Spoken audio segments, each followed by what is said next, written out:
The U.S. economy grew 2.6% last quarter. That's from the Bureau of Economic Analysis after releasing its latest gross domestic product data today. The GDP update shows the window of results from July through September.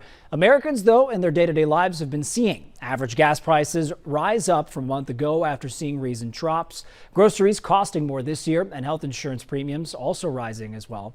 The report won't be able to predict the future necessarily. Looming OPEC country oil cuts and a potential rail strike are creating some uncertainty, and some economists argue the country has not felt the full extent of the Federal Reserve's interest rate increases just yet.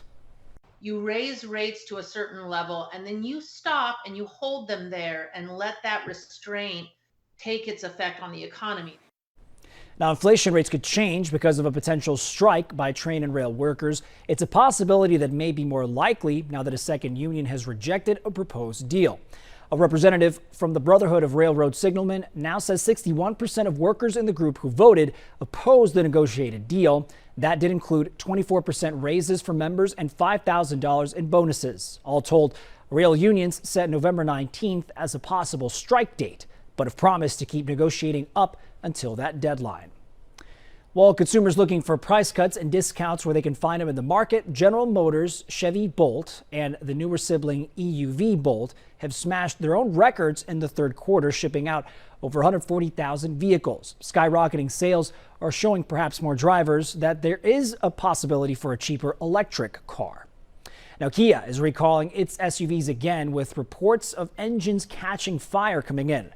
This recall involves 2008 and 9 Sportage models. The automakers telling car owners to park them outside and away from any structure until they've been repaired. Those same vehicles were recalled 6 years ago for a similar issue. Those owners will get a letter in the mail letting them know there is a recall. Staying with cars, Ford is putting the brakes on its plans to develop fully autonomous vehicles. On Wednesday, the company said its partnership with driving tech startup Argo AI is ending. The automaker planned to develop autonomous driving technology with Volkswagen through the startup, but Ford says it actually lost $2.7 billion of its investment. Volkswagen said it too is ending ties with the startup company.